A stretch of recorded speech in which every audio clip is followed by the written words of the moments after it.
Hi, my name is Khleif, and I'm the host of the Lifetime Cash Flow Through Real Estate Investing podcast. And every week I interview multifamily rock stars, and we talk about how they've built incredible wealth for themselves and their families through multifamily properties. So hit the like and subscribe buttons to get notified every Monday when a new episode comes out. Let's get to it.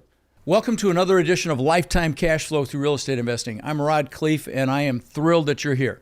And we have a very unique guest today. You know, from time to time, I bring you things that are kind of outside the multifamily industry, but things that I believe will add value. So the gentleman we're interviewing today, his name's Chris Long, and he's a Canadian immigrant and has kind of a unique business model that's real estate related. And I'm intrigued by it. Actually, I'm frankly interested in it. Haven't told him that yet, just told him now. But sounds very, very interesting and excited to get into it. Welcome to the show, brother. Pleasure to be here. Awesome. So, you know, why don't you tell us a little bit about your story, you know, being an immigrant and all that, but then just talk about how this idea came to light and then describe it, and we'll go from there. Yeah, great. Okay, so I'm, I guess, a bootstrapper. I basically was selling chalkwares when I was 14 just to make ends meet, and I got into the trades really quickly.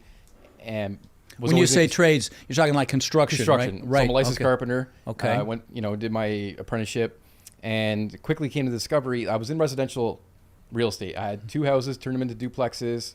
I was loving it. It was good. You turned the houses into duplexes. Correct. Okay, so you did the work yourself. I did the work myself. Threw the kitchens in, all that stuff. All that jazz. Got it. Permits and all that fun stuff. So then, wasn't long after where I pretty much discovered in Ontario, Canada, is like the tenant laws are a lot different than in Florida, right? If they don't pay, you have to nurture them and hold their hand. And we're like, you know what? I've very quickly learned I don't like that part of it. Yeah, and I will tell you, not to interrupt, but that's that we have blue states here in the United States that have similar, and we're not going to get into politics, but it's much harder to do business there. They have rent controls, harder than hell to get somebody out.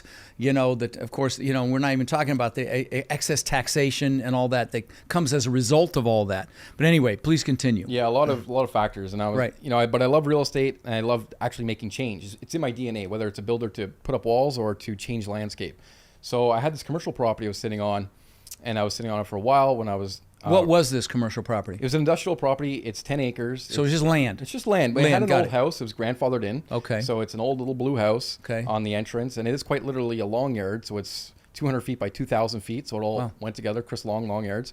And so I was sitting on it for a while, and I always wanted to do this concept. Oh, I'm sorry. Let me explain what you just said. So his name is Chris Long. And the name of his company is Longyards. Okay, so if you didn't understand what he's talking about, okay, so it literally is a long yard. It literally is a long yard. As a third little pun. So we basically, I always wanted to do these contractor yards. I figured it's this very simple concept. Contractor yards. That's it. If I had tools, trailers, equipment, and I couldn't, I'm having a hard time storing them on all the jobs, kind of finding a place to call home for myself for my construction equipment. So I was like, you know what? If I need this, then somebody else needs it. So I pretty much had to sell my houses to bootstrap it because no lenders, no investors would get behind me. So you sold your houses to go after this business model concept that you came up with. Correct. Okay. And everyone's like, you're crazy. It's not going to work. We launched within 5 weeks. We released up. Okay, so everyone said you were crazy, it's not going to work. So guys, there's some big clues in all of this. Are you going to encounter naysayers in your journey here? Okay, are you going to encounter, and sometimes it's family, and they'll tell you can't do something. I remember my dad telling me, get a real job,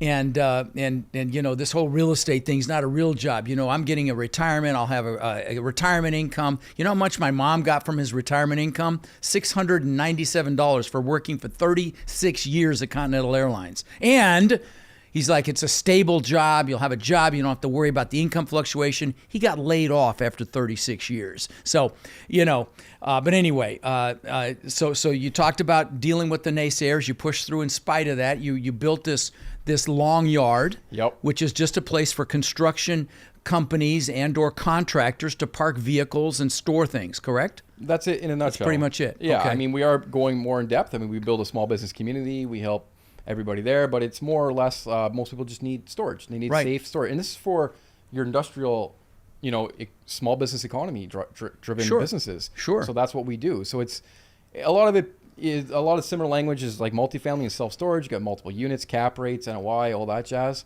Okay. But yeah, that's basically. So we're going to drill down on this a little bit. So when did you open up the facility? Was it in Ottawa? Correct. In Okay. Ottawa. We got the first one in Ottawa. When did that open up? That's the one you just described, Yeah, right? we cut the ribbon October 2019. Okay, so you've had it 3 years already. Yeah. So October 2019, and you basically bought some industrial land. You bootstrapped $250,000 worth of fencing on it. I think you said before we started recording. Is that correct? Yeah. Because your brother had a fencing company, but so you put in 6-foot chain link fencing to divide things up. And you mentioned that in this model, that fencing has to be, it can't be permanent. It's like depending, because you may have one tenant that needs more square footage than another. Is that correct? Correct. So part Okay. of our model is to always innovate. And Okay. then part of the innovation that we're focusing on is these long boxes we can get into, but also making the fencing movable so the yards move, because Longyards is a real estate play. It's a land banking play. Right. So we find land, and then as the city grows out towards that land, there becomes a different highest and best use. Go. So we want everything to be modular, easily moved, and then eventually, you can do a new set of drawings for industrial flex or whatever the case. And then Sure. you're on Like to a what different he's level. talking about with industrial flex is like, you see these office warehouse example. You got a small office, you got a big warehouse, and that may be certainly more, could be more lucrative play once the market, shifts and it makes sense to do that. So you go into an outlying areas where you had this piece of land then. Yeah, ideally, for corporate, what we're looking for is basically anything outside the city, close to a highway, that's probably a good 10, maybe 20 minutes max drive to the core. Okay. And that's where we'll set up shop. And Got now, it. also, as the city builds out, you increase your rates, just like traditional multifamily. Sure. Increase the net, increase the value. So Okay. when you're sitting on this cash cow and you're just milking it, you kind of want to keep things simple as well. So Sure. there's always two worlds. So you say to it. movable fencing. What do you do? Just like concrete squares to throw your poles in, or what do you do? Yeah, depending on the landscape. I Okay. mean, you can put like a T-frame that's weighted down, Okay. but obviously strong enough so the weather with the Right. screening can't move it. Okay. Or you can actually pound the posts into the ground, but the frames move along. So it would depend on the soil conditions and Okay. on the ground. Okay, I'm getting a little granular here, guys. Sorry, I'm getting a little too detailed because I'm personally interested. So I'm getting some of the secret sauce here. But I love the idea. Now, and so you basically just lease this land to contractors, jobbers, and people that need extra storage. I mean, hell, I've got a trailer out my driveway you pulled past when you came in here. I'd love to get out of here. So that's more of a residential, I suppose. But But HOAs are a big problem. Right. And a lot of people, they automatically think, oh, boats and RVs. Right. How much more equipment is there than a boat and RV? Sure, you're right. They all have these storage needs and limited availability, and it can become a real pain. I mean, I went by my Nashville asset, and there was a semi, just a cab parked up on the upper level of the parking. I'm like, guys, we can't have that here. But there's an example of it right there. I ride my bike down our neighborhood here, and there's this one house that always has 3 or 4 HVAC freaking vans parked in the front of it. And those neighbors hate that. I don't think there's an HOA is how they get away with it. But so there's a real need for that. So I know this doesn't tie into multifamily, guys, but let's talk about some of the things that you did that work in multifamily, just like they did for you. Like I think you talked about seller financing on one of your deals, correct? Yeah, so the first deal, I had to be creative. I Okay. mean, I didn't have the capital up front. I was bootstrapping. I was a carpenter. Right. So we did a seller take-back mortgage. Right. So Seller small finance, it's called here. Right. Seller finance. So Uh-huh. we took back most of the loan. Okay. And basically put down what we could, and then Okay. financed it. Then at that point, say, okay, what's the next step? We need money to develop, and then I pretty much went and raised funds. So Okay. So you raised some money. How much money did you raise? in total, just over $1 million. So $1 million, and you went to friends and family, or yeah, I went to friends, family, social events, Halloween. I was talking about it, any opportunity I could, and then the money started. And coming so in. you did this in Canada, so I don't know what the structure there is. I mean, did you do a syndication, or did you just set up an entity and give people pieces of the entity? How did you set it So up? just strictly debt. So I was able was to all leverage debt. my. Okay, it was all debt. It was all Okay, debt, and I own fantastic. 100% of it. So I want to kind of dig a little deeper on you, Chris, as to, I mean, you lived in Canada. Yeah. Why'd you immigrate? Why did you come here? What's driving, this push to make things happen? You bootstrapped this by yourself. Did you have mentors in this? Did you just learn it yourself? No, I had mentors. Okay. A great coach of mine was Bruce Firestone. So Okay. learning real estate at a young age, he was a great mentor of mine. And I've been fortunate enough to always kind of seek the guidance and the advisors that I needed. Okay. So in Ottawa, I kind of felt like I was a bit of a goldfish in what I like to be in a shark in the ocean. So I always wanted something bigger. And that's one of the reasons I was motivated to go to where the heat is, quite literally, Florida. An opportunity, more business friendly. And I didn't know how I was going to make it work here, but I didn't care. I figured I'm going to find a way to make it work. Okay. You have a family, kids? I have 3 daughters. Oh, and wow. I had nobody here. I didn't know I've never even been to Florida, and we were packed with our vehicles driving here. No kidding. We had to take a private jet because we weren't even allowed to cross the border. So Really? It was fun, yeah. We didn't even know how we were going to get here because Canada made it difficult at the time to actually leave the country. So You leased a private jet to come down here? we had to get a private jet to fly across the water because they wouldn't allow us to cross the border. So good Lord. At one point in Canada, you couldn't even leave your house past 8 p.m. without getting a fine in Quebec. Crazy. Yeah, crazy to me. But anyway, so how were you able to push through the fear of taking action on this? I think the fear of not taking action would be greater than the fear of what could happen if I take action. Well, so how much did that land cost you, just to get an idea? $470,000. So you paid $470,000. Was there fear associated with pulling the trigger on that? Absolutely. What if it doesn't work? So how did you push through that? Because this will definitely help my audience. Because there's a lot of them sitting on the sidelines. They know they need to freaking do something. Incredible opportunities coming. I don't care what they tell you on the news. It's coming. Okay, trust me. But fear holds people back. How did you push through the fear? The fear of regret is still more powerful. So I was like, I wanted something bigger, and I knew in my body there was like this anxiousness of not taking action. And I had to overrule those thoughts and push through the fear. Fear of regret. Yeah, I tell a story about this nurse in Australia, hospice nurse, that her name was Bronnie Ware. And so she'd take care of patients when they're about to die. And she would ask them, do you have any regrets? And she wrote a book about it. It's called The 5 Regrets of Dying. And, the number one regret was not living the life I could have lived, living someone else's life, not doing what I know I'm capable of. I can't think of anything worse than that. Yeah. People fear failure. Hell, I've failed so many times. It's crazy. I call them seminars. I built 27 businesses, several worth tens of millions of dollars, but most spectacular flaming seminars, right? We fail our way to success. Have you had any failures? I went bankrupt. You went bankrupt. I had a construction company. I was doing renovations. I got into commercial. We were doing multifamily commercial development. Wow. I was doing $1 million contracts. I didn't get paid from a large client, even though I had the sign off. And at the time, I couldn't float it. Wow. So even then, I didn't allow failure to get my way because I knew I still had a flame, so to speak, to build something bigger, and I just found a way. And the banks wouldn't even finance me because you did the seller financing. I had to be creative.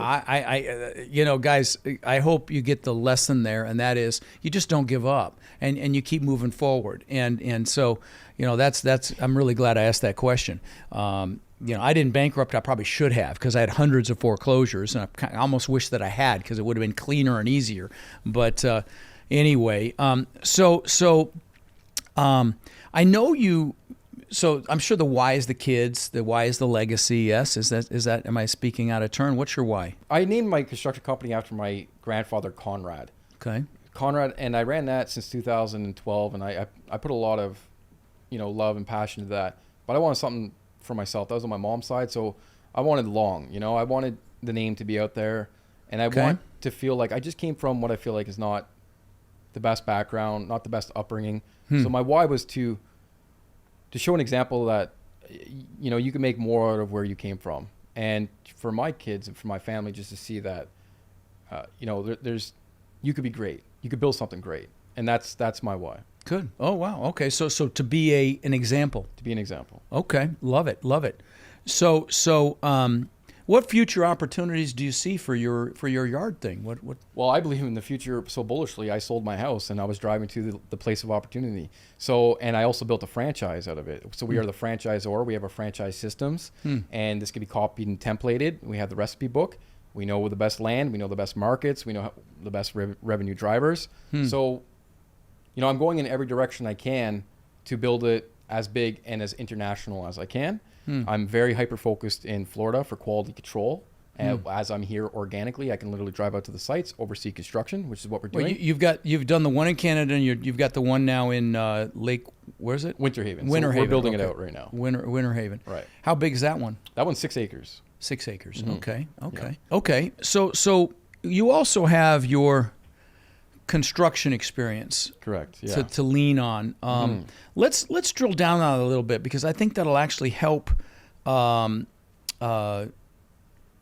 my people that are buying assets that encounter, vendors, contractors that screw them around, and which is very common in this industry. And so, what are some things that you would suggest to a multifamily operator when they're dealing with contractors? That's a really good question, and you experience a lot of these pain points very often. Me, as a contractor going through the trenches with it, I would say don't take them at face value. If you're meeting the contractor and they all sound great, there's a difference between someone that sounds great and that can execute great. Okay. Go and visit their job sites. Take the time. If they say they're operating at 123 Smith Street, go see 123 Smith Street. See how their trades are operating. See how they're dressed. See how they communicate. When you go up to the job and is it well organized? Is it a clown show on the job site? Right. So the due diligence is really big, and there's a few flags at the beginning that will save you a lot of headaches later on. I'd say what's one of the biggest ones. Like what you just said, the organization and things like that. And you can kind of give them little check marks. So during your due diligence of just talking to them, do they schedule meetings? Do they call you when they say they're going to? Do they send you a follow-up email after the conversation? You can actually have 5 to 8 little trustworthy check marks to pre-qualify them before you even get face-to-face. So you have to kind of set your boundaries and set the expectation for the contractor. And a lot of people forget that you have to control the contractor. It's if they're not doing a good job, it's a reflection of you and your company and your brand, which is obvious, but these are a lot of things you could do to really stay on top of them. Yeah. It's interesting. When you drove in, you probably saw they're building a house right across the street. And you probably saw that I've got tarps all over my buildings here in my compound because Hurricane Ian caused a lot of damage. And the guy over there says, hey, let me bid your roofing project. Well, I've been watching that shit show is really what it is over there. And the delays and the everything else. I'm like, there's no freaking way I'm going to let this guy do it. But if I hadn't seen that, he had a nice little presentation, had a nice brochure. Exactly. If I hadn't seen just how, the horrible job he's doing across the street from me, I would never have known. So besides doing that due diligence, how does someone protect themselves, with the agreement and the payments and things of that nature? And it's a really good question again. Okay. So during the contract, let's say multifamily, you start with demo, right? And you have your phases. First of all, get an itemized scope of work that's as clear as you can. And then you have as more you could have signed off on the job, the better. Even from the type of cabinets, the countertops, the type of tile. Get as much detail up front as possible, 90% prep and 10% execution. The more prep, the less you have to worry about execution. So it's on you to create this quality control with your contractor. Then once you have all of your line items specifically identified, you have your scope of work right from the demo to the framing to electrical, you actually line it up with your payment milestones. So it's very clear. After the demo, you do a walkthrough, ideally with the inspector or with the appraiser, with the contractor. Once it's done, they get their sign off, they get to pay. And you follow that process right through all of the milestones, right from final occupancy. And with final occupancy, what people should be doing is they should be holding back a larger chunk rather than a small, because we all know that last 1% can take 20% of the time. Right. So what you want to do is you want to get really organized near the end and create a very clear execution expectation of the punch list, line item and all, and hold a reasonable amount back, which I would suggest around 10%. And then it gives the contractor a lot of incentivizes them to really to finish it, to get it done. Yeah, quit screwing around. Yeah. As kind of an overarching response to this question, based on who my listeners are, what advice would you give the listener that hasn't taken action yet, that knows they want to do something for their family, maybe fear or limiting beliefs are holding them back, or maybe they're super analytical and they need to check off every single freaking box before they make a move, and you know who you are if that's you. What advice would you give them to maybe start taking action in some fashion? Try to visualize the life that you dream of living, and then ask yourself, do you have the ability to live that life? And if you're being honest with yourself and you really want it, well, then that's what you're risking not having by not taking the leap. Yeah. Yeah. Do you have a team, or is it just you? No, we have a team. Yeah. So talk about how you built your team and maybe what qualities you looked for when you put your team together. Pioneers, people who are brave, action takers, hard workers, people that are very specialized in their field. So I built it pretty much by sticking my neck out there. So talk about the different components. So what sorts of people do you have in it? So we have operations officer, who deals with your daily ops, and we have advisors as well who are more high level. We have business development, marketing and sales, technology. So this is helping us with These our are all off-market. different people, or All different people. Wow, Yeah. that's a lot. Yeah. So it's all like, we have an acquisition officer. So he's mainly focused on getting off-market deals. And we have, those 2 deals, but there's a lot in the works. And as you know, it's like planting a tree. You got to put a lot of roots in and then water them and then wait for them to come to fruition. So it's a lot of work in the back end before people see the results. It's like a foundation for a multifamily. You spend a lot of time going backwards and down before you start seeing the surface. And that's what we've been doing for a long time. It's just building a great team, building good systems, spending a lot of time on the due diligence. After I got my butt kicked in construction, I'd rather cautiously take 1 step forward at a time than get hit and take 5 steps back. So we've been building the right people around us, taking the right steps, but we're moving forward. How are you funding this big of an operation? It can't be from one site. There's no way. Well, the one site, so I bought it for $470. Okay. In total, we put around $700,000 into it. Okay. And it's over $4 million. Okay. And it's cash flowing good. Okay. Now. And that's based on the NOI. That's based on the NOI, correct. Well, that's so good. that was my very first deal, and frankly, I kind of didn't really know what I was doing. So that's some good cash flow. Okay, that's some good cash flow to get you. And the other deals are looking even better. Okay. So we kind of have like the blue ocean. Everyone's focused on a few spots. We have lots of opportunity. So what everyone loves that's joining our team about it is there's so much money in the deal that they will be deal specific to the opportunity. I see. Interesting. And that's what holding people back with fear. Like, how do I get started? It's so simple. The deal is how you get started. Right. Find the deal, and then if you have a good team or you're motivated and have somewhat experience, find the deal and you'll find the money. Sometimes it's not that complicated. No, you find the deal, you'll find the money. Absolutely, no question about that. So, you know what? Everybody thinks these paths are easy. And now you've only been at it really about 4 or 5 years as it relates to this new business that you're doing. But talk about a time you got your butt kicked, a setback, a failure, and maybe the lesson you got from it. Okay. Like I did $1 million contract and I had 10 employees. I was a carpenter and then I didn't get paid. Lost it all. I couldn't even afford to put gas in my truck. Wow. So what did I do? You sit there for a day or two. Okay, you get past it. I put the tool belt on by myself and I went back to 1 employee and I built it up. And I built it better and more efficiently. I was making more money with 2 employees than you were with 10. Than 10. Isn't that funny how that works? I've had that happen to me more than once in my business career. I told you I built 27 businesses, and where you just cut back everything, and you're lean and mean, and you just kick absolute butt. It's very interesting. So, what's some of the best advice you've ever received?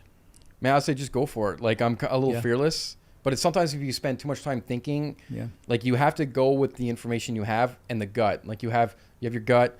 You have your stomach. You got to trust your gut. You got to trust your gut. I talk about that a lot because if your gut doesn't feel right, your brain is incredibly powerful. It can pick up on these micro nuances, especially with other people. Yes. If you meet somebody and your gut's like, something feels off, trust it because your brain is that strong. And I give the example of there's a book called Blink, and where somebody like they talk about you're like art experts, best in the world. They can see a painting and they know it's a fake, but they don't know why they know it's a fake. And your brain is that powerful. So yeah, your gut's super important.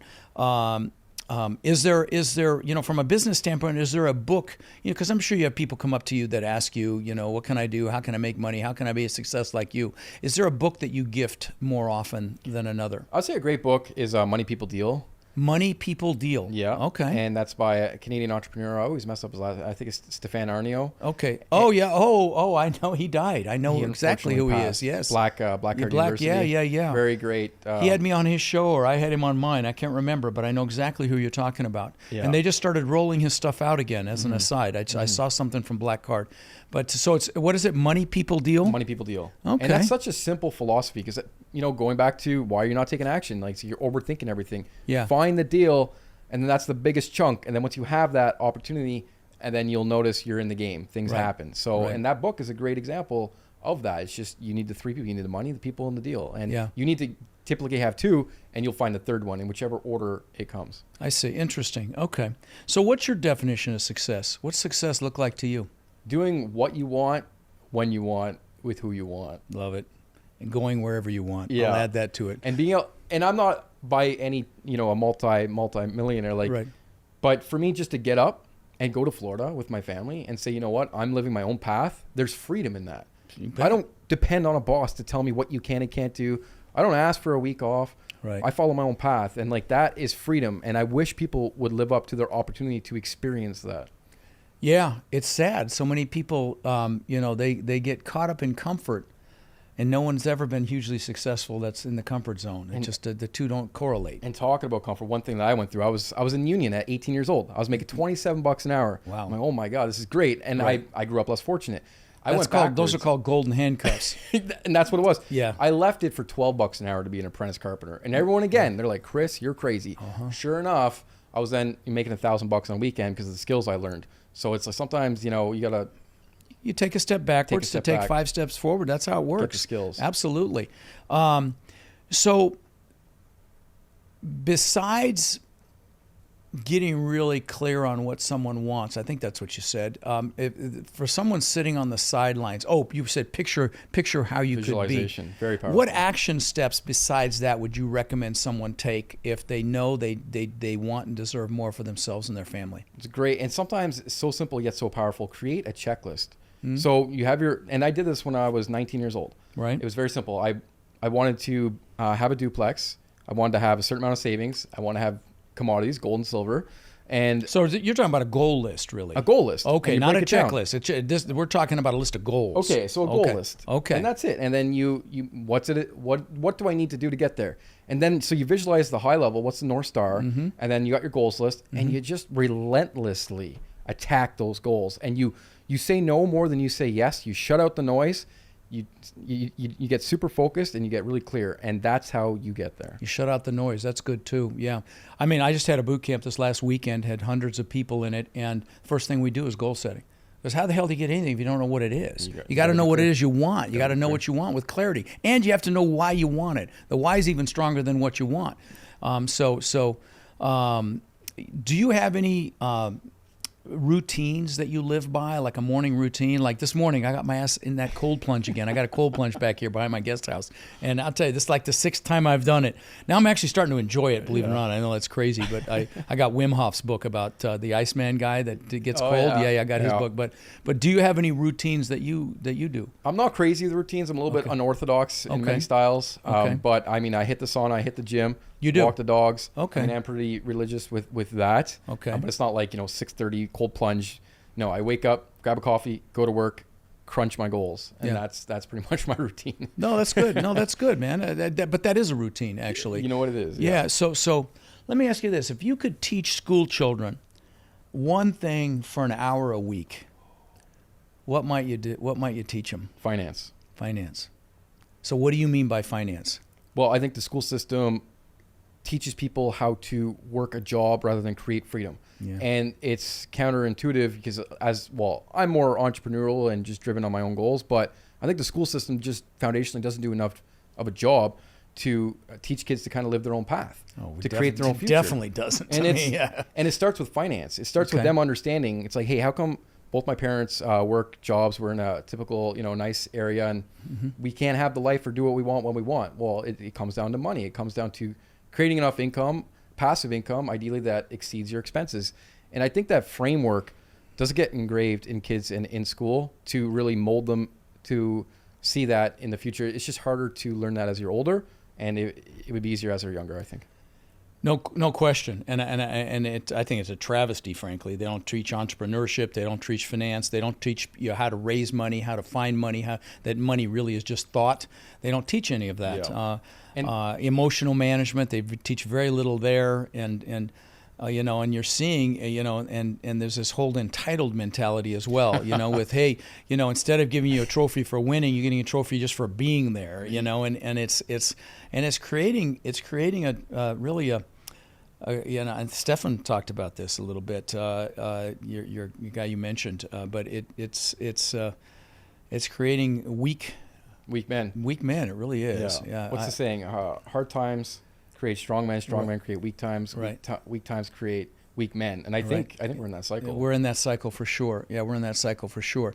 So let me ask you this: when you think of the word successful, what are some of the people that pop into your head when you think successful? Just curious. Elon Musk. Oh God, yeah. Jeff Bezos. We are so on the same page there. You got some of the high players. I mean, look at what we're talking about. Real estate. These people are. He wants to send people to Mars. It's a whole different level. Right. But what he's gone through is an inspiration. You bet. He almost went bankrupt, and look at, and I love that, the fact that he had the courage and the tenacity to buy Twitter and take on all that hate, Yes. and all of that, to try to create a platform that would be honest and truthful and not censored. And, so I couldn't agree more on him. He's my hero. And Jeff as well. Jeff's extraordinary. He asked himself, Jeff, he said, if I didn't do this, how would I feel versus if I did it and failed? And he said, I had to do it. And I remember when people were laughing at him because he was going to sell books online, and then he became the wealthiest guy on the planet. I mean, he buys, now that guy that has the luxury brands, a little Arnault is wealthier, but talking about so much money. Let me ask you this. Are there things that you had to cut out of your life to achieve what you've achieved? And if so, what did you cut out? This is a very good question. Growing up in a difficult neighborhood, I couldn't go out because there's gang violence at a certain age. And I had to cut out a lot of the people that are just poison and toxic to your vision. And I mean, you are who you surround yourself with. So you kind of got to shed a skin to get to a new layer, to a new level. Yep. And that's one of the things I had to learn really young, is to separate myself from people that were not aligned with the vision and the goals that I had. And that's hard. It's easy to say, it's hard to do, but you'll find yourself trapped. It's like an eagle wanting to fly that's stuck in the chicken coop. You just got to get out there. Oh, that's a good analogy. Yeah, it's interesting. I just had a coaching call with the person that's helping me prepare for a TEDx talk, and that peer group is exactly what just came up. And I talk about it a lot. Who you hang out with is who you become, and that you don't allow naysayers to influence what you're doing. And so many people default to a peer group that they grew up with or went to school with, which may not serve you. And you've got to be really careful who you allow to influence you. Absolutely. And sometimes it's family. So you love them, but you really clearly define who you allow to influence you. Who do you think's been the biggest influence in your life? I'd say my uncle. Yeah. What lessons did he teach you? Just he was so jolly, and it's a positive attitude. It's very powerful yet very simple. No one wants to be someone around that's like a naysayer or a Debbie Downer. So no matter what obstacle you're facing, where you are on your goals list, if you're feeling hard on yourself, it's like you got to see you got to look on the upside of things. Got to be positive. You got to be upbeat. People want to be around someone that is positive and encouraging. Yeah. So I'd say that's really powerful. He influenced me to be very optimistic on life. That's a fantastic thing that he taught you, and huge. And I tell people, play to your strengths for that very reason. Because if you're playing to your strengths, you're doing what you enjoy. And if you're doing what you enjoy, you're not even working. You're loving life. You're not working another day in your life. And if you're doing what you enjoy because you're playing to your strengths, which ties in together, you're going to be passionate. And if you're passionate, you have the ability to influence people and raise money like you raise money for your deal. They have to see that passion. And people want to be around people that are passionate. Exactly. So playing to your strengths is such a huge piece of that optimism. And why do you think people give up? Why do you think people fail or give up? What are your thoughts on that? I think there's a lot of voices in people's heads that are actually discouraging them from the opportunity that they have. And it could be their parents, it could be their friends, it could be an old boss. Because a lot of people project their fears on you. Right. And, because if you're on your way up and you're going to exceed people around you, they want you to win, but they don't want you to win. No, and they may claw you back because they're afraid of losing you too. Crabs in the bucket. Or they may claw you back because they don't want to feel less than if you succeed. Exactly. They'll feel like a failure. And so you got to be so careful who you allow to influence you, right? You live in your head, so you have to really protect your thoughts, protect the people, protect who you allow in your thoughts, who's around you.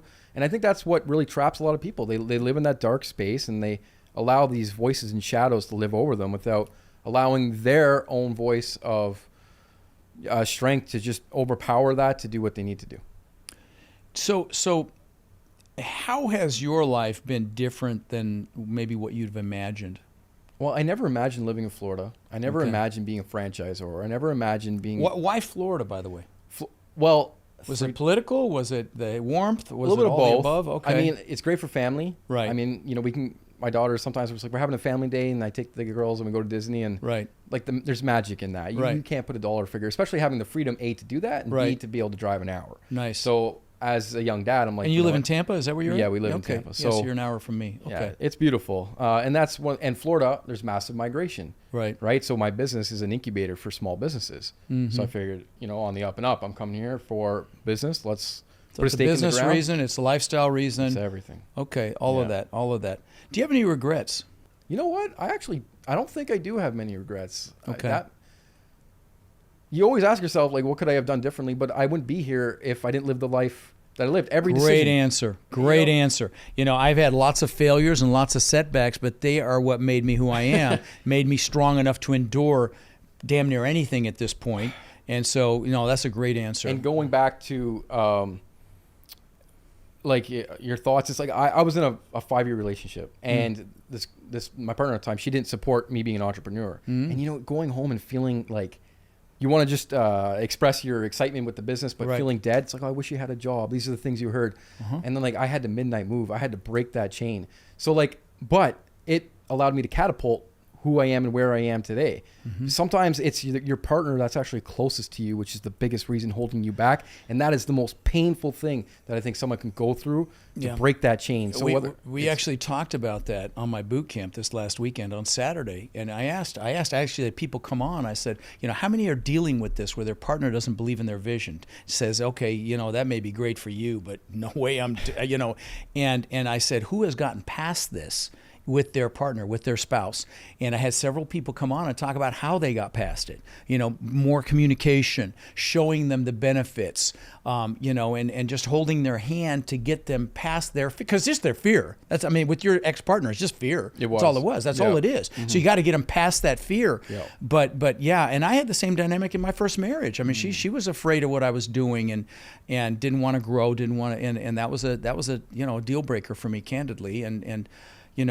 So let's talk about leadership for a minute. Yeah. Because you're a young guy, but you're a leader, and so what do you think are some characteristics that a leader should have? Because as we get into this business, guys, when you take off your employee hat and you put on your entrepreneur hat to become a multifamily investor, you're going to become a leader as well. And frankly, honestly, if you're listening or watching me, you're already a leader because you wouldn't be here if you weren't. And let me just say this before you answer the question: as a leader, for me, one of the biggest things you've got to pay attention to is your focus, because there's so much crap out there right now. Negativity, the news. Don't get me started on politics. I even get sucked into it. I got sucked into it this morning. And you just really got to stand guard at the door to your mind to maintain your focus, because there are people watching you. So if you're watching or listening to this, you're already a leader. So be very careful about what you focus on. But so I maybe took some of your thunder away, but what are some other characteristics that you feel like a leader should have? I love these questions. I think a great leader leads by action and example. Yep. Very simple. You can have a great leader that's talking all this fluff, but what are they doing? How are they pushing the goals forward? What's their daily activities like? And there's accountability. A leader is going to say, hey, I effed up. I did this wrong. They're going to take action. They're going to know, they're going to have their team make sure they're accountable to what they're supposed to be doing. But at the end of the day, I'd say a foundation of a great leader is one that's taking action and willing to lead the charge and to be accountable to any mistakes. Great. Fantastic. I would also add that they have a vision and they can get people behind that vision. Yeah, absolutely. And I don't know if in your organization you're implementing any business strategy. We've used EOS. Are you familiar with EOS from the book Traction? Entrepreneurial Operating System. Yes. Are you familiar with it? Are you implementing it? Yeah. It's fantastic. Yeah. So we have a 3-year strategy plan. Fantastic. And we have a vision, and we're fantastic. So you're absolutely doing it. Good for you. So what did you have to give up to be where you are? What did you have to sacrifice? I kind of asked a version of that question, but I sacrificed a lot of time with the kids, things like that. No party time. Okay. No weekend clubbing, none of this fun. There was no fun. It was when I was an apprentice, I'd work 7 to 5 and I'd work evenings and weekends. I did that for about 8 years. And it was just sacrifice grinding, 2 jobs. Even in high school, I was selling chocolate bars and I was going and selling asphalt on the weekends. Then I had a job on the weekend pushing grocery carts. So I sacrificed my time and been in the trenches just to allow the opportunity to buy real estate, to get to where I am. And you stack these skills underneath your belt that allow you to catapult to the next level. So you got to sacrifice the luxuries of kind of the good life, and you have to eat crap for a little bit. Yep. And I think that's just the pain of the entrepreneur. Yep. Everyone loves this entrepreneur lifestyle. They think it's great looking at it. But have you gone through what the entrepreneur's gone through? Have you eaten crap? Are you willing to give up your weekends for 5 years? That's what I've given up to be where I am. It's fantastic. And it's interesting. I remember, just prompted a memory for me. I remember when I had hundreds of properties in Denver, but I still lived in a 1-bedroom apartment. And the rent was free because I had this balloon business, and I put up a balloon every weekend. I climbed up on this 3-story roof, risked my life to put this damn balloon up that said "Move In Special" at an apartment complex, which is kind of ironic because now that's what I teach people how to buy. Yeah. And it's funny. This is really triggering some memory. I remember seeing the owner of that apartment complex drive up in his Ferrari. This is in Denver, and this is we're talking. See, I'm 60. This is 40 plus years ago. And thinking to myself, man, that is so freaking cool. He's got a Ferrari, he owns this complex. That's so funny. And looking back on what I've done since then is just there's a lot of irony there. So let me ask you this. You talked about leadership. Is there a unique skill set or superpower that you have that you feel like contributed to your success? I don't know if it would be the greatest answer, but it's like a stubbornness to persevere. It's like, I will just not allow failure. It's a lesson. So by allowing myself to be okay with failing and knowing that it's just it's just a bump in the road. It's feedback. That's man. all it is. That's it. Yeah. So I think you got to like lower the expectation. You have to see, you got to be very vision focused and create the goals and the goal check marks. But on the day-to-day, you have to accept that there's going to be failures, and it sucks learning new things. And it's hard. Like, I'm learning all these softwares and technologies, and I'm like, oh my God, I was a carpenter for 15 years. Right. Here I am learning all this tech, but it's going to help us catapult the business. So it's okay to learn and to get frustrated, not doing things you want them to, but just keep at it. You're going to get better, and you're going to push through it.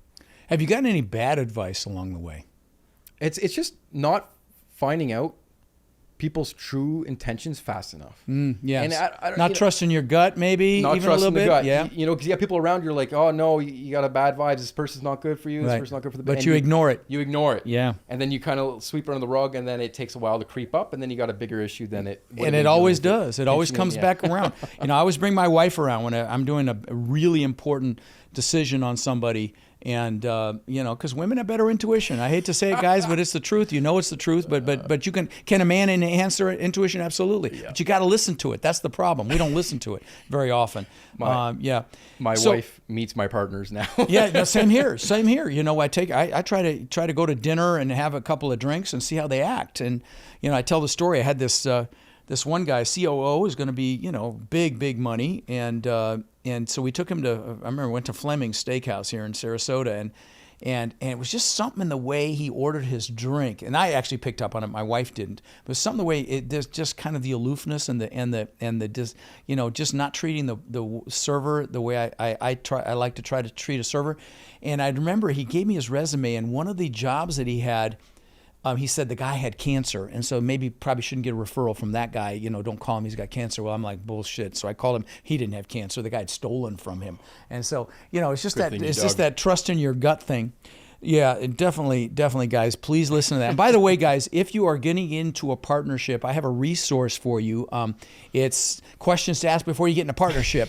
And if you it's on Rod's Links, right? If you go to rodslinks.com, it's right there as one of the free books because, we get excited about getting into a partnership with somebody and we allow emotion to get in. We don't ask all the hard questions up front. You got to ask all those hard questions before you move forward. And that book has them all. So it's a free resource. And I think a great thing to add to that is date before you get married. Oh, that in a too. Partnership. Have a memorandum of understanding. Create your expectations. Both of you sign it. And it's going to be a simple conversation. You both craft here's the vision of the company. Here's our strengths. Here's our weaknesses. Here's what you're going to do. Here's your 30, 60, 90-day plan. Here's your 3-month structure. Yep. Okay. Love it. And then 3 months. Give them at least the 3-month probation. See how they communicate. See how they follow up. See if they're executing on what they're supposed to. See what their work ethic is. I mean, are they actually doing anything? And communication, like you said, critical. And in the multifamily business, maybe you just do one deal together and see how that goes before you get married. The dating could be one deal. Very important. Absolutely the case. So in this journey of yours, have you had any epiphanies, like any ahas, like, okay, now I get it kind of a thing? I had a few of those. I mean, the biggest one was with Longyards when I leased up my last yard. Yeah. And I was like, because I didn't even think about going, bigger with this. I was like, this is good. It's 8 minutes from my house. I can be financially free, cash flow, one deal, life is good. But the aha was like, you know what? This works, and this is going to be bigger than I even think it could be. And I have a pretty big vision. And that was probably one of my biggest aha moments. And that's when I went all in. Right. So what excites or concerns you about this current market that we're in? Great question. What excites me is opportunity. Okay. There's going to be deals coming in. I think there needs to be a new cycle. It's been crazy. It's too much low interest rates, too much money in the market. Deals are just multiple bids. Like it's been too hot. It's been really hot for a long time. So there needs to be a bit of a recycle, I think. So the opportunities that are going to pop up excites me. What I am worried about, and it's a little bit over my head, is everything that's going on with the U.S. dollar, with China and them getting off, and BRIC and all that. Yeah, what that means for us in the future. Like, what's our dollar backed by? Nothing. Yeah, we could. I actually had an interview with somebody that sat right where you sat about that very topic, and it's a train heading towards a brick wall at some point. I mean, they can keep kicking it down the curb, but right now, as we do this interview, we're facing a debt ceiling here, and I don't know if it's almost. I don't want to go too far down that rabbit hole. It's almost like it's intentional to me. But we'll see. We'll see what happens. I think it's some of the stuff that's been happening is a travesty to this country. And the inflation is caused by one thing, and that's printing money. And they've been printing money like freaking crazy. And that's what causes inflation. And so, it's really painful, and then they try to curb it by raising the interest rates, which is we're heading for a commercial real estate calamity. I'm just going to tell you right now. I mean, there's 1.6 trillion in commercial real estate debt that comes due by the end of next year. And real estate, it's not selling. And you have to either refinance or sell. So, and the rates, what's happened with the rates? And if you don't have the income, the NOI, to support a debt service coverage ratio, basically, commercial real estate's based on the property's ability to service the debt, not the person's. And if you can't cover that debt service coverage ratio, you're gonna have to throw a lot of money in. A lot of people don't have a lot of money. Yep. This is why I know there's going to be incredible opportunity in this business. It's inevitable. It's going to happen. But there's also, we could see a lot more bank failures because a lot of that debt is with banks. And so, I think there are several things that could be a catalyst for this calamity, but I'm a bear. I really believe it's coming. I don't know, if you feel otherwise, if you're more of an optimist. I know you're an optimist, but as it relates to the economy, but, I mean, you see it coming. I mean, there's writings on the wall, and you can only print so much money. I mean, everything. Right. If every currency that's been backed by nothing has gone to zero. No, and they've put this brick currency together that's backed by gold and commodities, and that makes a hell of a lot more sense. But but there is, I will tell you, I did see an interesting article where there's still so much that has to happen before the reserve currency could change, just because there are a lot of things that China does with their currency that manipulates it, which is why. There's a lot of dubious. It's dubious to hang your hat there because they manipulate it so badly. We do as well, but I think maybe it's a little more transparent because we just print money. But But anyway, is there a question that I didn't ask that you wish I'd asked you? No, I think it's been great. You asked a lot of, trying to encourage listeners to take the leap. Yeah. But no, it's been good. Okay. Well, I really appreciate you coming on the show, brother. It's been a lot of fun. You've got a really unique business, and so I actually want to talk to you about it a little more, but I think I'm going to get too micro for this podcast. So one other quick thing. We encounter so many people that are frankly frustrated. They're looking in the mirror and they're frustrated that they haven't been able to escape the rat race. They haven't been able to build cash flow to the point where they're able to have financial and time freedom with their families. And maybe they see other people buying real estate and creating, incredible cash flow, and they think, well, it's just scary. Buying apartments is intimidating. And I get it. See, that's why we created our Warrior Mentorship Program. They're our coaching students, and they've had extraordinary results. My students, I've been teaching about 5 years, and they own upwards of 140,000 units now that we know of, right? And we feel like it's just getting going. Now we're looking to grow this group and really take it to the next level. And honestly believe that the greatest transfer of wealth could be upon us right now with this current economic environment. Everything's going on sale. So we're looking for people who want to follow a proven framework, really like a blueprint or a map, literally step by step. And then they're able to leverage our systems and our incredible network to raise money and equity, to find deals and close those deals and build partnerships, really nationwide. So if you're interested in finding out more about how you can become more in our incredible network and take advantage of the unbelievable opportunities that are upon us, you can apply to my Warrior Mentorship Program by texting the word CRUSH to 72345, or you can go to mentorwithrod.com. And what we'll do is we'll set up a call so you can check us out and we can check you out and see if it's a fit.